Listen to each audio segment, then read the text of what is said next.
U krilu skromnosti, gdje sunce rijetko sja, rođena sam bez zlata, al srca iskrena.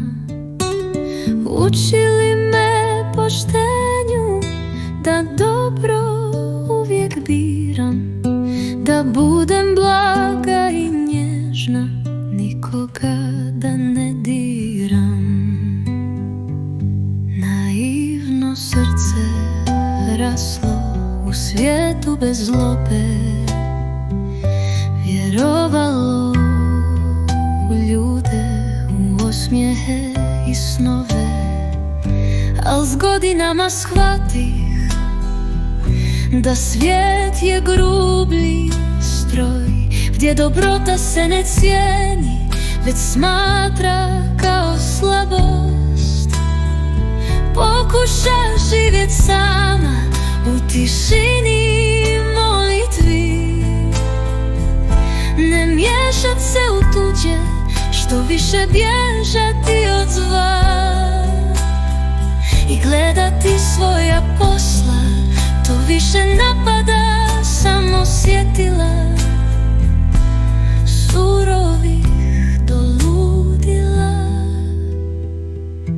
A onda dođe obitelj, radost u srcu mom, želja da živim časno pod vlastitim krovom. Al borba ne prestaje, poštenje skupo se plaća, ponosno srce pati, suza se niz lice vraća. Pitanja me muče sada, radim li nešto krivo, jel karma i reinkarnacija život čini tankim linijama.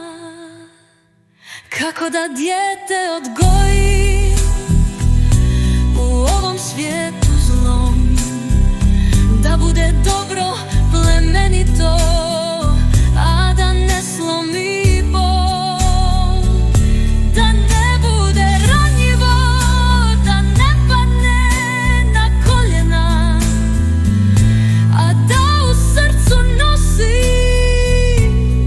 iskrenost poštenja.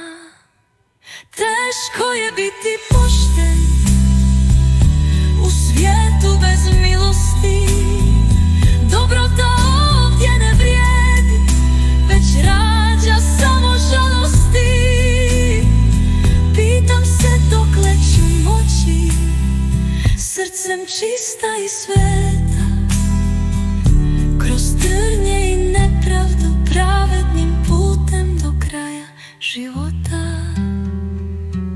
Ali ipak zapamti, dijete moje, u svijetu ovom grubom, poštenje nije slabost, već svjetionik i duši dom.